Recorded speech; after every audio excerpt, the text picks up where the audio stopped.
At 11:47 a.m. on January 11, 1944, Major James Howard scanned the pale winter sky over central Germany and immediately understood the danger.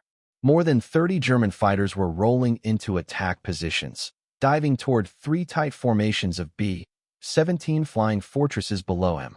His own P-51 Mustang squadron was gone, scattered moments earlier in a brief but violent dogfight that had left Howard completely alone. Howard was 30 years old, a veteran far beyond his years. He had already flown 70 combat missions. 56 of them were over Burma and China with the Flying Tigers, where he had destroyed 6 Japanese aircraft.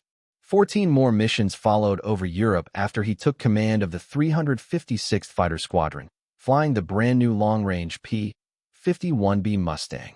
Now, over Germany, all of that experience was about to be tested at once.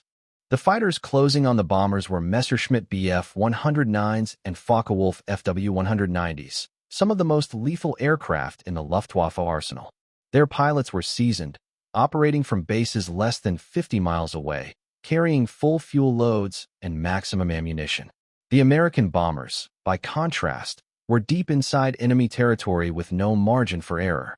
The mission had launched at 0700 hours. 50 P-51 Mustangs from the 354th Fighter Group had escorted 3 bomber divisions of B-17s toward aircraft factories at Asterselben and Halberstadt, critical hubs of German fighter production roughly 90 miles southwest of Berlin. The bombers had hit their targets, released their payloads, and turned for home. That was when the Luftwaffe struck. Earlier, Howard's group had intercepted twin-engine Bf-110 destroyers near the target area. Howard shot one down cleanly, but the engagement shattered his formation. When he climbed back to 24,000 feet, the altitude of the bombers, every other American fighter had vanished.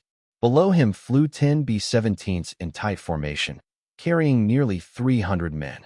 Each aircraft depended on its overlapping defensive guns and its fighter escort to survive the long flight back to England. The bomber crews had already watched their P-47 Thunderbolt escorts turn back earlier due to fuel limits. Now the Mustangs were gone too, all except one. Howard checked his instruments.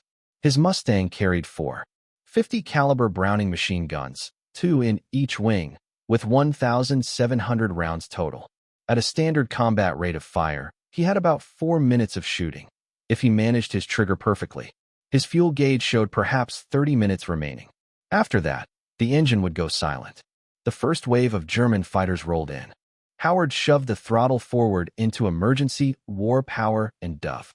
The Mustang surged past 400 miles per hour. He closed rapidly on a Bf-109 lining up behind a B-17 nicknamed Patches. His gun sight settled on the cockpit. He fired a 3-second burst. The canopy shattered. The German fighter flipped inverted and fell away trailing smoke and coolant. Howard pulled up hard into a 6G turn, his vision tunneling at the edges. 2 more Bf-109s were already positioning for another pass. He reversed, cut inside their turn radius, and used the Mustang's superior roll rate to gain position. A short burst, 1 second, was enough. Flames erupted from the engine cowling. The German pilot bailed out immediately. More fighters appeared. Fw-190s from the north, yellow-nosed aircraft from elite units. They recognized the situation instantly. 1 American fighter. No wingmen. They could overwhelm him. Howard knew the math, and so did they. The Luftwaffe pilots began coordinating. Some would engage Howard directly. Others would attack the bombers. It was textbook doctrine against an isolated escort. Howard had seconds to decide. He could defend himself in a turning fight, or he could stay with the bombers and accept attacks from every direction with no one watching his tail. He chose the bombers. An Fw-190 dove from high 12 o'clock toward the lead formation. Howard cut across its path and fired. The Focke-Wulf's wing root exploded. The aircraft snap-rolled and disintegrated in midair.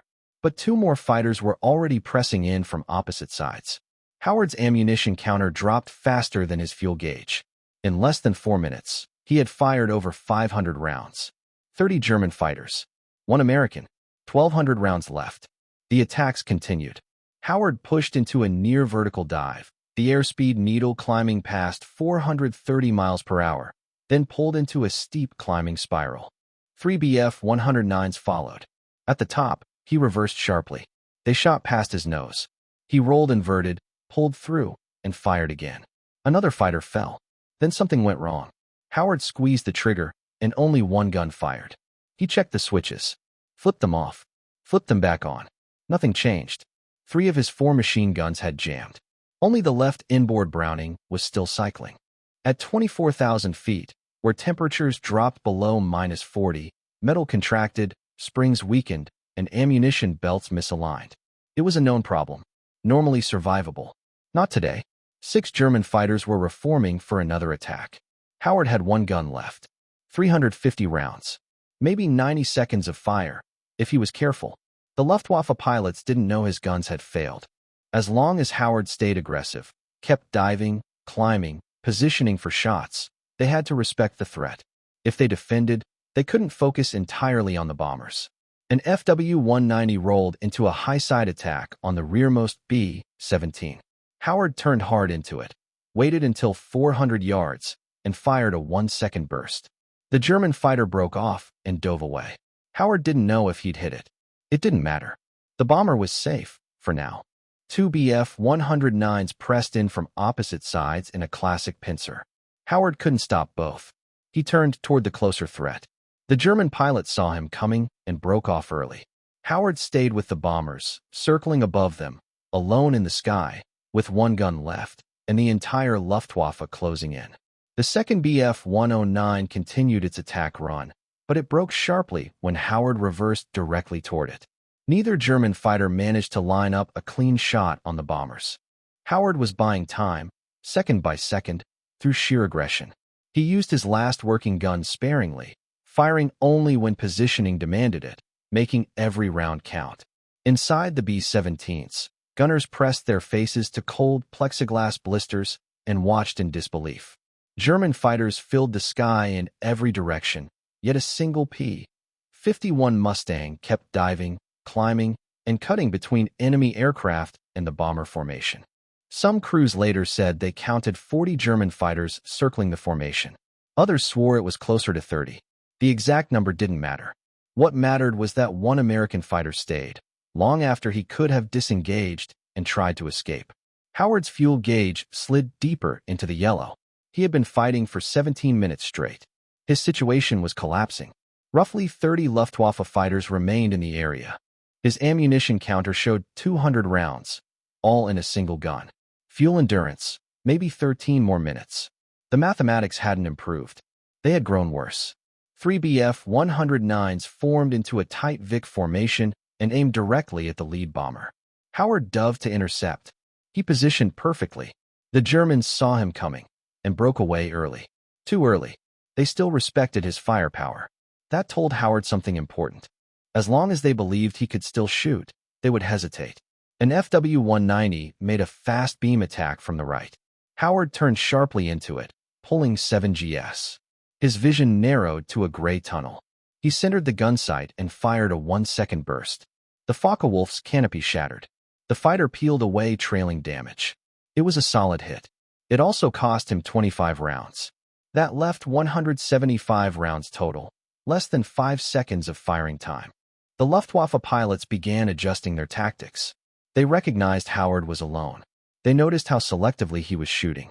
2 Bf-109s slid in behind him, refusing to commit to attacks on the bombers. Instead, they stayed close, forcing Howard into defensive maneuvers. If they could pin him, the rest of the German fighters could attack the bombers without interference. Howard reversed violently. The pursuing fighters overshot. He swung his nose onto the leader and squeezed the trigger. Nothing happened. No recoil. No tracers. No sound. His last gun had jammed. Howard flipped switches, checked the panel, squeezed again. Still nothing. The ammunition counter still read 175 rounds, but the weapon wouldn't cycle. Whether the belt had twisted, the mechanism had frozen, or the barrel had overheated despite the sub-zero air, the result was the same. He was now flying a fighter with no working guns, deep over Germany, while 30 enemy aircraft hunted the bombers beneath him. The 2 Bf-109s behind him didn't know that. When Howard pointed his nose toward them, they broke away immediately. That was when he understood his only remaining weapon. Bluff. The German pilots couldn't see inside his cockpit. They didn't know his guns were silent. All they knew was that for the past 20 minutes, the American Mustang had been lethal. As long as he kept acting like he could shoot, they had to assume he could. An FW-190 positioned for an attack on the left-hand B-17. Howard turned hard toward it, closed aggressively to 300 yards, and pointed his nose straight at the German fighter. The Focke-Wulf pilot broke off instantly and dove away. Howard didn't fire. He couldn't, but the German didn't know that. Howard repeated the maneuver again and again. Every time a Luftwaffe fighter lined up on the bombers, Howard turned directly toward it. He closed fast. He threatened collision. And every time, the German pilots broke off. Some dove away. Others turned out. None pressed their attacks when the Mustang came head-on. James Howard was now defending 300 bomber crewmen using nothing but aggressive maneuvering and the memory of his earlier gunfire. But the tactic was bleeding fuel at a terrifying rate. Every intercept meant a hard turn. Every hard turn required full throttle. Every minute burned fuel he needed for the 3-hour flight back to England. His gauge dropped into the red. 8 minutes of combat fuel remaining. After that, his choices narrowed to 2: bail out over Germany or attempt to glide toward Allied territory. Neither option offered survival. The German pilots sensed something was wrong. Howard kept threatening attacks, but he wasn't firing. 3 Bf-109s coordinated another approach, attacking from multiple angles. Howard turned toward the closest threat. That pilot broke away, but the other two continued in. Howard couldn't stop both. 1 Bf-109 closed to firing range behind a B-17 named Lucky Lady. The bomber's waist gunners opened fire. Tracers arced across the sky. The German's attack was wild, inaccurate. He broke off without scoring hits. Howard's fuel gauge sank further. 6 minutes remaining. The bombers were still 90 miles from the German border and 170 miles from the safety of Allied fighter coverage over Belgium. The Luftwaffe had fuel. They had ammunition. They had time. They could simply wait. An FW-190 made another probing attack. Howard intercepted, pointed his nose. The German broke away, but this time he didn't dive far. He pulled up after 1,000 feet and repositioned. Testing. Probing. Trying to determine if the Mustang was actually firing or merely bluffing. 2 Bf-109s coordinated another approach. Howard turned toward one. It broke away. He reversed toward the second. That pilot held his line much longer, closing to within 300 yards of a B-17's tail, before finally breaking hard left. The Germans were getting bolder. Howard's bluff was starting to fail. Inside the bomber cockpits, pilots watched their own fuel gauges sink. They had been airborne for 4 hours. They couldn't increase speed without breaking formation. They couldn't break formation without losing their overlapping defensive fire. And the lone Mustang still circled above them. Silent guns, burning fuel, refusing to leave. The bombers had no choice but to hold course and speed, and trust the lone Mustang circling above them. Howard checked his position. The formation was still 70 miles from the German border. At cruising speed, that meant roughly 20 minutes of flight remaining. His fuel gauge told a different story. For minutes of combat endurance, the numbers had finally closed in on him. Howard made his decision without hesitation. He would remain with the bombers until his fuel forced him down, or until a German fighter shot him out of the sky. Those were the only two outcomes he accepted. Turning for home, while the B-17s were still under attack, was never considered. 300 men were depending on him, even with silent guns, even with almost no fuel. The presence of a fighter, any fighter, was still altering German behavior. Some pilots hesitated. Some broke early. That hesitation was buying lives. A Bf-109 dove from above. Howard turned sharply into it, pulling the Mustang's nose up at a steep 70-degree climb. The German pilot saw him coming and rolled away without firing. Another intercept. Another threat deterred. But the maneuver bled speed brutally. Howard's airspeed dropped below 200 miles per hour. The Mustang shuddered, flirting with a stall. He pushed the nose down to recover airflow. It cost him altitude. It cost him fuel. The Luftwaffe pilots were no longer guessing. They were testing. An FW-190 made a feint from the right. Howard turned toward it. The Focke-Wulf broke away instantly, but while Howard committed right, 2 Bf-109s attacked from the left. Coordinated decoys. Split attention. Howard reversed hard left. Both Messerschmitts broke off, but they came closer than before. One close to within 200 yards of a bomber's tail. Howard checked his gauge. 3 minutes remaining. His situation was now impossible. 30 German fighters still in the area. No ammunition. Almost no fuel. 70 miles inside enemy territory. And still he stayed. 2 FW-190s attacked simultaneously. Howard turned toward the lead fighter and held his line aggressively. This time, the German didn't break early. Neither did Howard. They closed to less than 300 yards, nose to nose, neither firing, neither blinking. Finally, both fighters broke away at the same instant. The German pilot had called Howard's bluff and still hadn't fully committed. A Bf-109 attacked from below, a classic underbelly approach where bomber gunners had limited coverage. Howard rolled inverted and pulled through, diving straight at the Messerschmitt. The German broke hard right and dove away. Howard clawed back up to bomber altitude. Fuel gauge, 2 minutes, maybe less. The formation passed over a small German town.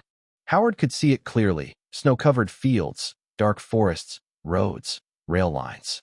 All enemy territory.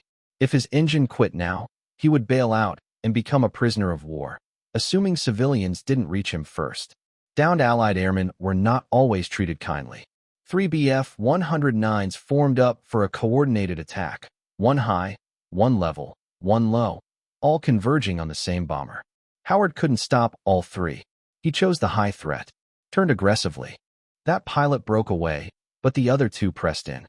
The level fighter closed to within 150 yards of a B-17 named Texas rose before breaking off.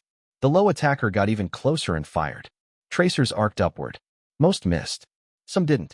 Howard saw a round strike the bomber's right wing. Sparks flashed along the aluminum skin.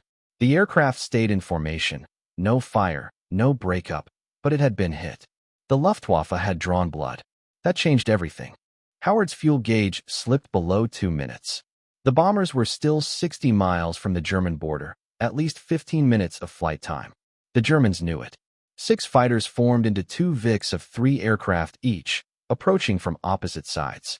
A textbook pincer attack forced the escort to choose. Whichever side Howard defended, the other would have a clear run at the bombers. Howard watched them form up, calculated angles, timing, geometry. He couldn't stop both groups, but he might disrupt them. He turned toward the first Vic and accelerated straight at it. The Germans didn't break. 400 yards. 300. 250. They still held formation. Howard's finger tightened on a trigger that no longer worked. At 200 yards, the German formation finally scattered.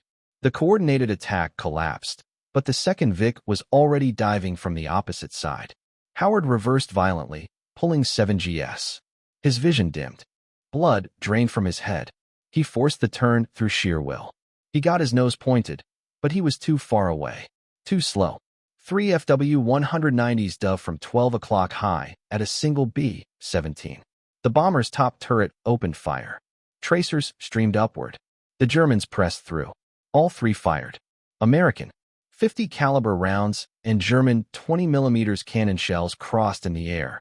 One Focke-Wulf took hits. Smoke poured from its engine as it rolled away. The other 2 scored. Howard saw cannon strikes walk across the bomber's fuselage. The number 3 engine began trailing thick black smoke. The propeller still turned.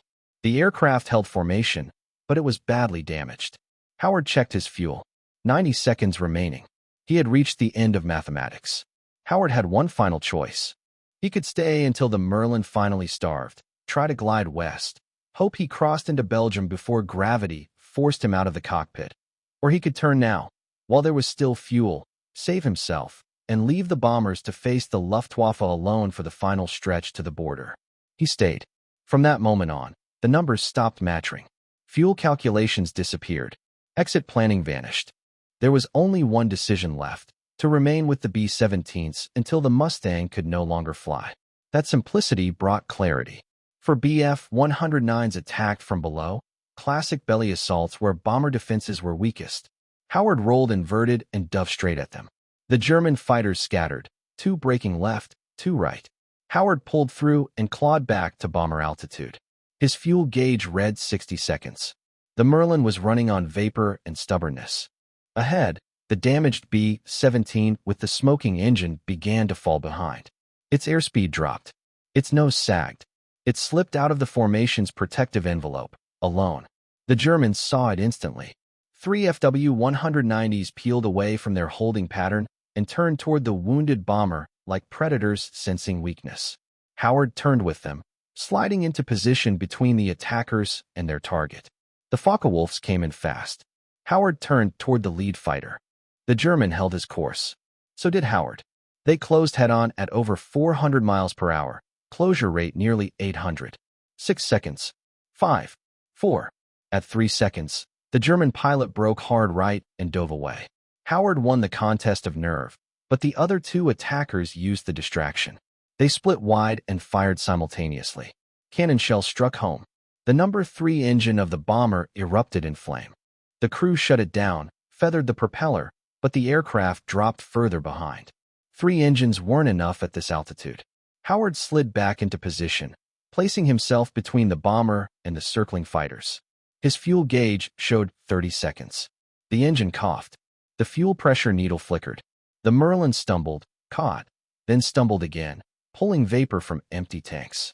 The damaged bomber was now 2 miles behind the formation, bleeding altitude. Howard saw objects tumbling from its bomb bay. Ammo boxes, gear, anything heavy. They were fighting gravity. 5 Bf-109s circled the crippled aircraft, tightening their pattern. They recognized the opportunity. A bomber alone, slow, wounded. The first attacker dove. Howard turned toward him. The German pilot broke away. The engine misfired again. A second attacker came from the opposite side. Howard reversed, the Mustang's roll rate barely saving him. That pilot broke off too, but the Germans were learning. They could hear Howard's engine running rough. They could see his airspeed sagging. They pressed closer now, held their attack lines longer. Howard's altimeter ticked downward, 200 feet per minute. The Merlin no longer produced enough power to hold altitude. The main bomber formation was 5 miles ahead, still on course, still 45 miles from safety. The wounded B-17 fell through 21,000 feet.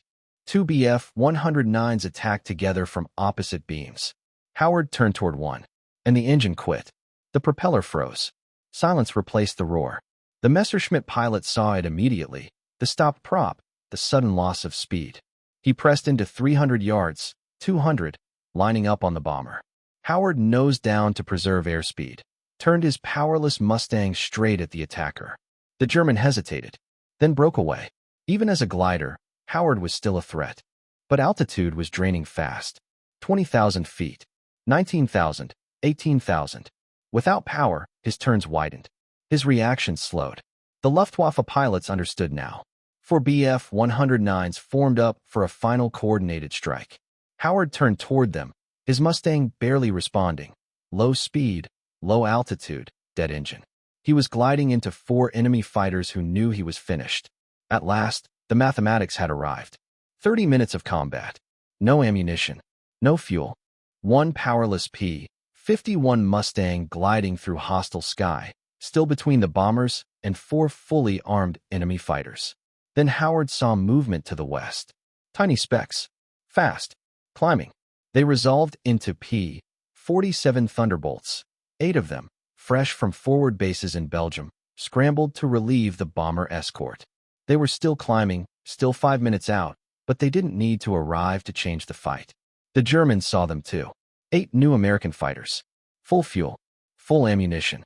Closing fast. The equation flipped instantly. The 4 Bf-109s lining up on the damaged bomber broke off and turned east. Other German fighters scattered across the sky, abandoning the fight. Within 90 seconds, the Luftwaffe was gone, vanishing into haze and cloud. The 30-minute battle was over. The bombers were safe. Howard was not. His Mustang was gliding through 17,000 feet, descending at 800 feet per minute, airspeed slipping below 190 miles per hour. Below him lay 40 miles of enemy territory. Beyond that, Belgium. Beyond that, home. He checked the gauges again. Empty. Completely dry. But aircraft fuel systems always held residue. Fuel trapped in lines, vapor in the carburetor. Sometimes enough for seconds. Sometimes for a miracle. Howard switched to reserve. Boost pump to emergency high. Hit the starter. The prop turned once, twice. The engine caught, ran rough for 3 seconds, then died. He tried again. Switched tanks. Throttle pumped. Starter engaged. This time it ran for 5 seconds. Then quit. Those 5 seconds mattered. They slowed his descent. Bought altitude. Bought options. The lead P-47 pilot called him on the radio, asked his status. Howard reported 0 fuel, gliding west. The Thunderbolt leader acknowledged and split his flight. 2 fighters stayed with a damaged B-17. 6 formed a protective ring around Howard's powerless Mustang. Howard descended through 15,000, 12,000, 10,000 feet. Ahead lay Belgium, rivers, roads, towns, friendly ground. His glide ratio was about 10 to 1. From 10,000 feet, that meant roughly 19 miles. The Belgian border was 22 miles away. He would fall short, unless the engine ran again. Fuel selector to auxiliary. Boost pump high. Mixture rich. Throttle cracked. Starter. The engine turned, caught, ran rough, but stayed alive. 30 seconds. 40. A full minute. Somehow, fuel was reaching the cylinders, condensation, vapor, residue. It didn't matter. It was power. Howard leveled off at 8,000 feet. The engine coughed, smooth, coughed again, but held. The Belgian border slid beneath his wings. He was over friendly territory. Allied airfields dotted the countryside. If the engine lasted 10 more minutes, he could reach one. Behind him, the damaged B-17 was descending too. One engine gone. Another overheating and shut down. Flying on 2 engines, losing altitude steadily. The crew would have to crash land or bail out in Belgium. They wouldn't reach England, but they would live. Howard's engine quit again. This time, it was final. He was gliding through 7,000 feet, over Belgium, safe from enemy fighters, but still 40 miles from a major airfield. His glide path was shrinking, airspeed dropping, descent increasing. Then he spotted a runway. Small, narrow, a forward Allied strip, likely a fighter base. 15 miles ahead. Howard checked the math. Altitude, 6,000 feet. Distance, 15 miles. Close. Very close. He descended through 5,000 feet. The runway was 12 miles away. His glide path intersected the approach at roughly 1,000 feet. One chance. No engine meant no go-around. No second pass. He trimmed for best glide, 175 miles per hour. At 3,000 feet, he lowered the landing gear. Doors opened. Wheels locked. Drag increased. He compensated, nudging the nose down. 4,000. 3,000. 2,000 feet. The runway filled his windscreen. 3 miles. 2. At 1,000 feet, he crossed the airfield boundary. Perfect height. Perfect angle. 70 feet. 50. 30. He flared. Main wheels touched. Then the tail wheel. The Mustang rolled straight down the center line and slowed to a stop. James Howard had landed safely at Advanced Landing Ground A-70 near Antwerp. Ground crews swarmed the aircraft. They found the tanks completely dry. 3 guns jammed solid. The 4th showing 175 unfired rounds, the gun that had failed mid-fight. Howard climbed out, calm, exhausted, and reported to operations. He explained he'd escorted B-17s over Germany. Explained the engagement. Explained the landing. Fuel was arranged. Transport back to England scheduled. And only later would the scale of what he'd done fully settle in.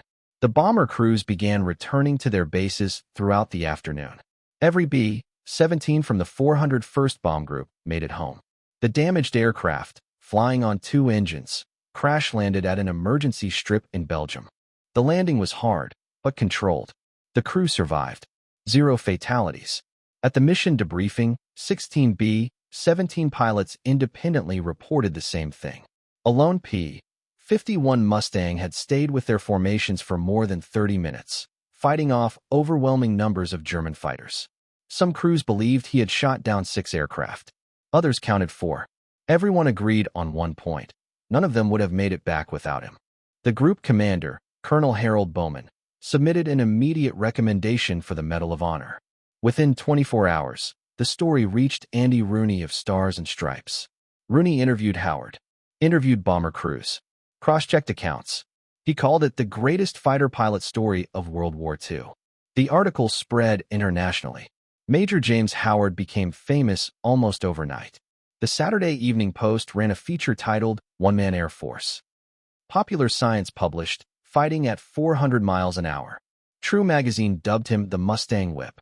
Official records credited Howard with 3 confirmed kills on January 11th, 2 BF-110s and 1 FW-190, with 2 additional probables. But the numbers missed the point. What mattered was this.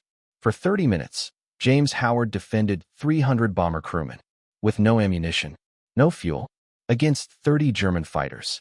The bomber crews understood exactly what that meant.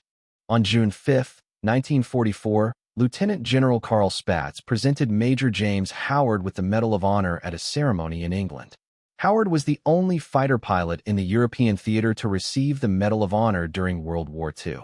The citation read, in part, "For conspicuous gallantry and intrepidity above and beyond the call of duty, single-handedly attacking more than 30 enemy aircraft, continuing to fight after ammunition was exhausted, defending the bomber formation until relief arrived." Howard continued flying combat missions through November 1944. He was promoted to lieutenant colonel, then colonel. After the war, he rose to brigadier general in the Air Force Reserve. He commanded bomber wings, directed airports, led businesses, and in 1991 published his autobiography, Roar of the Tiger. James Howard died on March 18, 1995, at the age of 81. He is buried at Arlington National Cemetery. 300 bomber crewmen went home because one pilot refused to leave. That is what deserves to be remembered.